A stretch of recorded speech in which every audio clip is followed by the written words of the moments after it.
오늘 말씀은 전체적으로 누구를 섬기느냐, 어떻게 섬기느냐, 그걸 이제 이야기합니다. 주인이 누구냐, 그죠? 그래서 처음에 나온 이야기가 이제 예루살렘으로 들어갈 때 맞은편 마을로 가서 나귀와 새끼가 함께 있는 것을 보면은 내게로 끌어와라. 누가 뭐라 말하면은 주가 쓰시겠다. 그러면 보내줄 것이다. 그랬습니다. 예수님이 하신 말씀대로 그대로 그런 일이 일어나서 제자들이 나귀와 새끼를 끌고 왔다 그랬습니다. 그리고 그 겉옷을 그 위에 얹어서 안장 대신 얹고 예수님이 타고, 또 사람들이 예루살렘 성으로 들어갈 때 겉옷을 길에 펴고 나뭇가지를 길에 펴고, 앞에서 뒤에서 호산나 다윗의 자손이여 가장 높은 곳에서 호산나 했다 그랬습니다. 이 겉옷을 깔았다라고 하는 것은 왕에 대한 복종, 충성을 뜻하는 겁니다. 그리고 호산나 다윗의 찬송이여 찬송하리로다 주의 이름으로 오신 이여 가장 높은 곳에서 호산나. 호산나라고 하는 것은 지금 우리를 구원해 주세요 그런 뜻인데, 이 일종의 그 만세입니다. 만세하는 겁니다. 우리가 만세 그러면은 서양 사람들이 보면은 만세가 무슨 뜻이야? 그거나 똑같은 거예요. 그냥 호산나 그리 부른다는 거죠. 호산나. 그래서 이 사람이 누구냐? 성이 막 시끄러우니까 옛날 성들이 뭐 그렇게 넓지는 않으니까 누구냐? 그러니까 사람들이 사이에서 갈릴리 나사렛에서 온 선지자 예수다. 그런 소문이 퍼졌다. 그랬습니다. 선지자 예수다 그랬습니다. 이 시대의 선지자 그러면은 굉장한 지위가 있는 그런 대상이죠. 그냥 어떤 사람 그게 아니라 하나님이 쓰시는 종, 하나님의 종, 하나님이 일을 하는 분, 굉장한 어떤 분이 오셨다. 그런 뜻입니다. 일반 사람들이 받아들일 때는 굉장한 분이다. 그런 뜻이 되겠습니다. 그래서 제일 먼저 성전에 들어가서 성전 안에서 매매하는 사람들을 다 쫓아내고 그들의 상과 의자를 둘러 엎었다. 그랬습니다. 그리고 말씀하시기를 내 집은 기도하는 집이다. 성전은 기도하는 집이다. 기도라고 하는 것은 하나님과 우리가 대화를 하는 것이다. 그렇게 이야기를 하지만 기도하는 곳이다. 기도를 한다라고 하는 것은 대상이 있잖아요. 대상이 하나님입니다. 그럼 성전을 내 집은 기도하는 집이다. 그러면은 이 집의 주인이 누구냐? 하나님이라는 거죠. 그 하나님 앞에 나가서 기도하는 그 믿음의 대상인 그분에게 우리의 필요를 구하는 거, 그게 기도죠. 그 기도. 달리 표현하면 교제하는 것이다. 대화하는 것이다. 하지만은 엄연히 기도는 믿음의 대상인 그분에게 나가서 우리의 필요를 간구하는 게 기도죠. 기도. 그러면 이 집의 주인이 누구냐? 하나님이라는 거죠. 그 하나님 앞에 나가서 기도하는 것.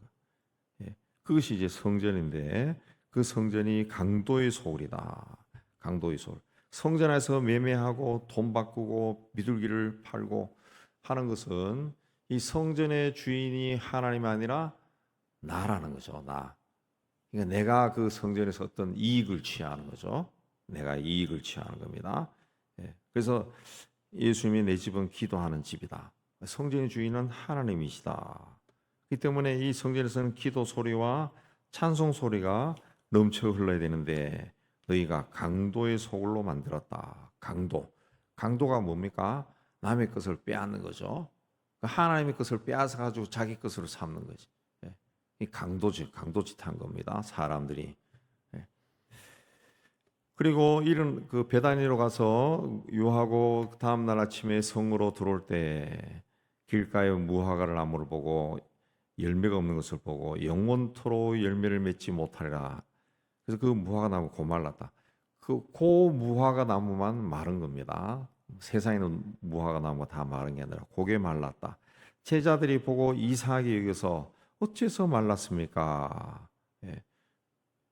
이 무화과 나무가 말랐다라고 하는 것이 중요한 것이 아니라 예수님이 하신 말씀은 이 무화과 나무를 통해서 기도가 뭐냐 그걸 가르쳐 준 겁니다. 그래서 너희가 믿음 있고 의심하지 않으면 이 무화과나무에 된 이런 일만 할 뿐 아니요 이 산더러 들려 바다에 던져지라 하여도 될 것이다.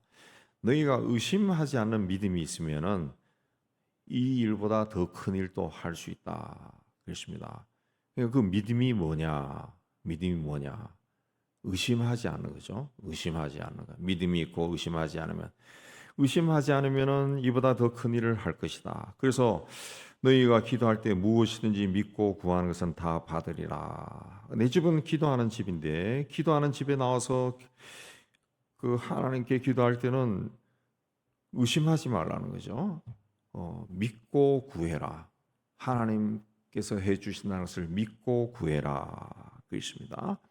그리고 성전에 들어가 가르쳤습니다. 그러니까 대제사장과 백성의 장로들이 무슨 권위로 이런 일을 하느냐, 이런 일을. 그래서 그 유명한 대답하죠. 요한의 세례가 어디서부터냐. 그러니까 이 사람들이 하늘로부터라 하면은 왜 믿지 않느냐 그러고 사람으로부터라 하면은 백성이 무서워지고 요한을 백성들이 선지자로 여기니 그래서 모른다. 그러니까 나도 모른다. 그렇게 말씀하시면서 이제 한 비유를 또 이야기했어요. 28절에 어떤 사람에게 두 아들인데 맏아들에게 오늘 포도원에 가서 일하라 하니까 가겠나이다 하더니 가지 않고 둘째 아들에게도 똑같이 하니까 싫어요 하다가 뉘우치고 갔다.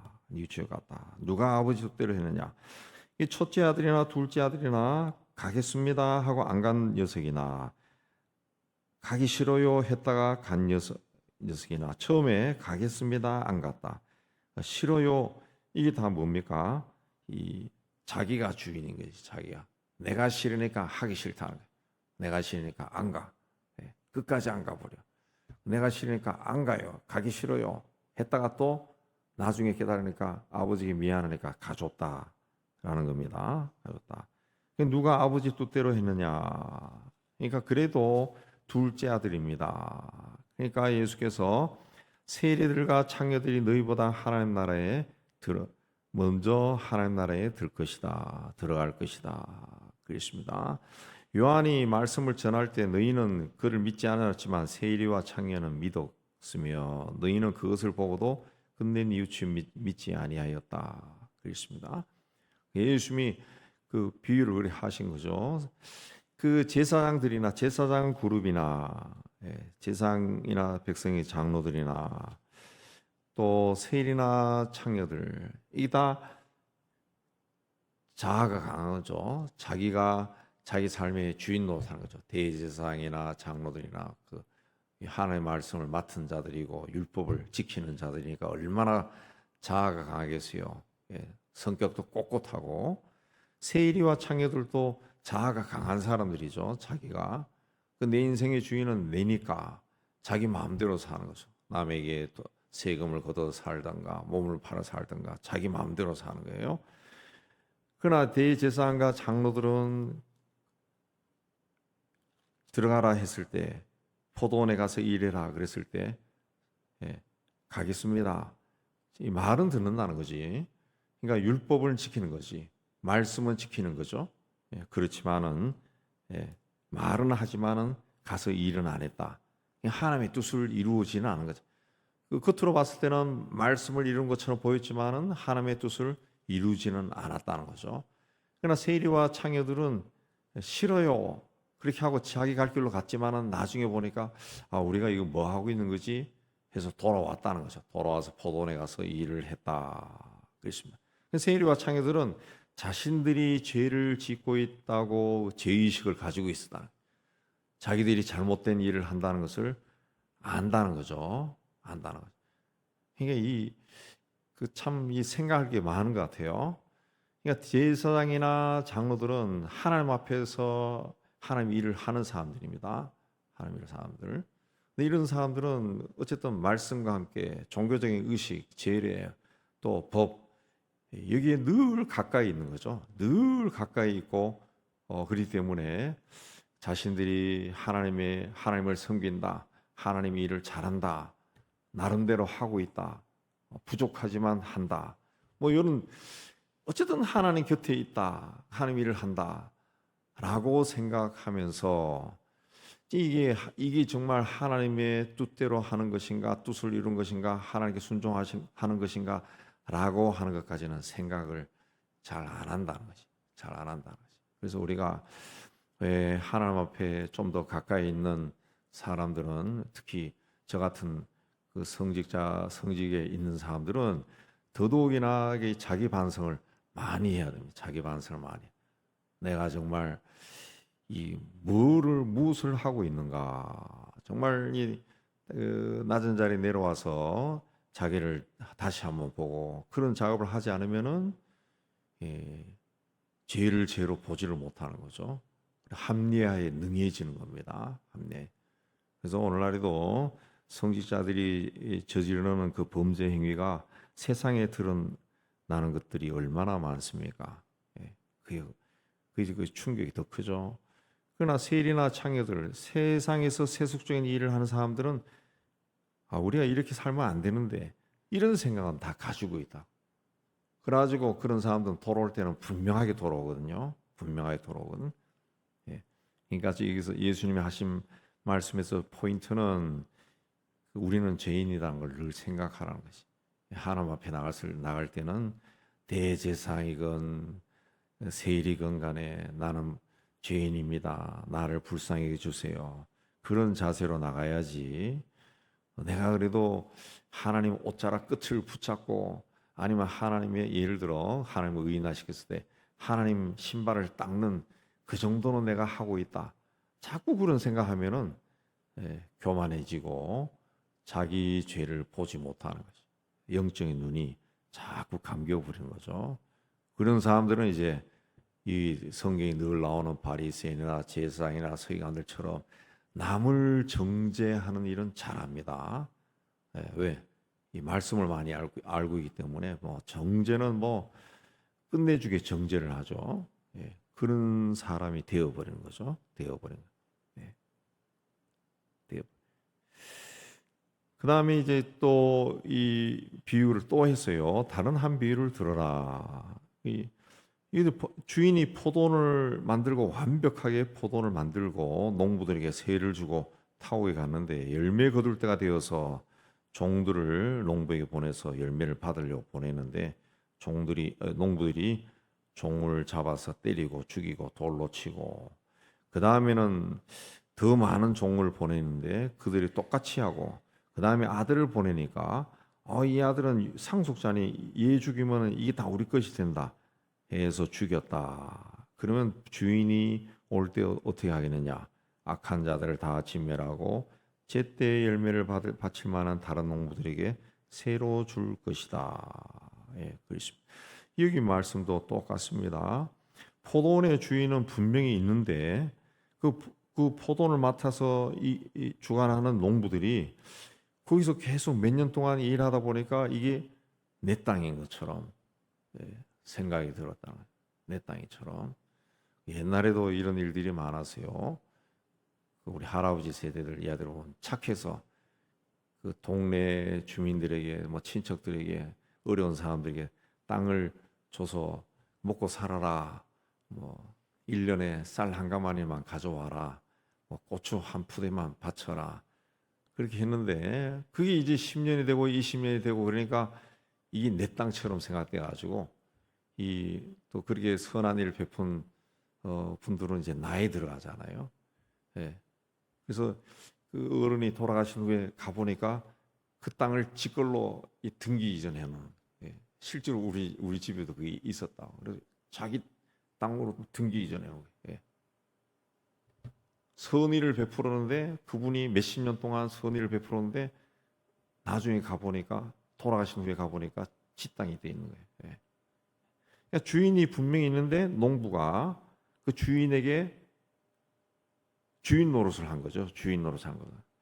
그럼 오늘 말씀이 다 그겁니다. 그거 주인이 있다는 거예요. 주인이 있다. 근데 왜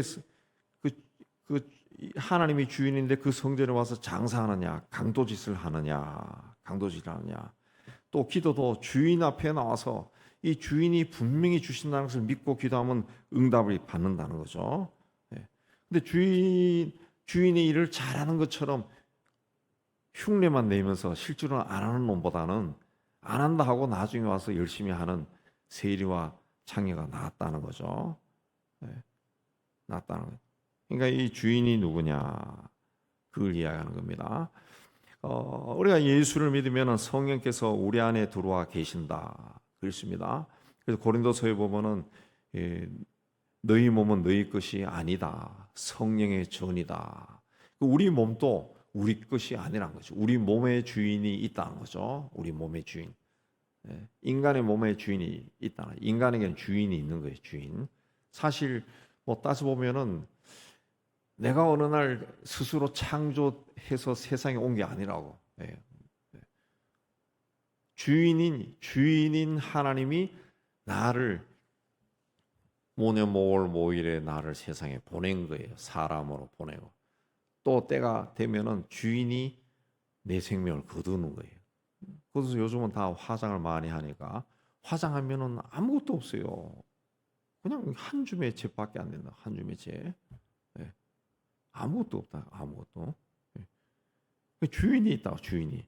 주인이 누구냐? 너 인생의 주인이 누구냐? 그걸 생각하라는 거죠. 생각하라.